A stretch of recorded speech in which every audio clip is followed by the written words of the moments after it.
motivated. Ikalawa, whole of government ang nagamit dito na talaga naman managutan ng criminal and administrative charges. At iminumungkahi namin na imbestigahan ng Office of the Ombudsman ang mga sumusunod. Una, si DOJ Secretary Remulla Boying maaring managot sa violation of RA 3019, Anti-Graft and Corrupt Practices for sanctioning an invalid administrative arrest against the former president in contravention of the ruling of the Supreme Court in the 2023 case of Immigration versus Juan Wenle. Maliwanag na napakadaming kondisyon, kwalifikasyon at requirement na isinaad ng ating Korte Suprema doon. Ikalawa, usurpation ng DOJ ng judicial functions. Kahit hindi sila korte, naghahatol sila na halos sila ang naging husgado. Ikatlo, grave misconduct and conduct prejudicial to the best interest of public service. Ikalawa, baka managot din si General Romel Francisco D. Marbil, ang Chief PNP, sa arbitrary detention, Article 124 ng Revised Penal Code. Violation of RA 3019, Anti-Graft and Corrupt Practices for inducing or persuading General Torre to perform an act in violation of laws, rules, and regulations or an offense in connection with the official duties of the latter. Grave misconduct and conduct prejudicial to the best interest of public service.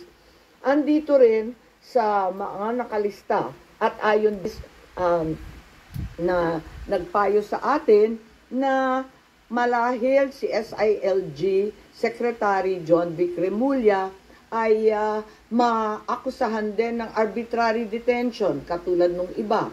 Violation of 319 for inducing General Torre and Marbil to perform an act in violation of the Constitution and our laws.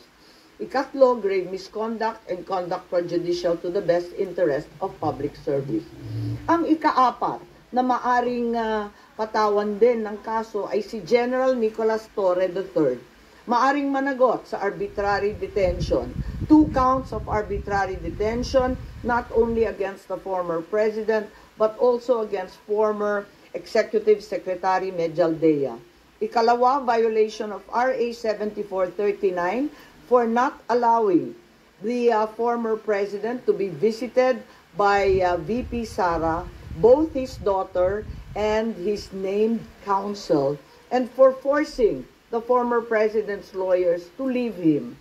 Also, the violation of 3019 for allowing himself to be induced or persuaded by General Marbil or SILG Remulla to perform an act in violation of law, rules, and regulations in connection with his official functions. Grave misconduct and conduct prejudicial to the best interest of public service ay maaari ring ipataw laban kay General Torre. Ikalima, Ambassador Marcos V. Lacanilao.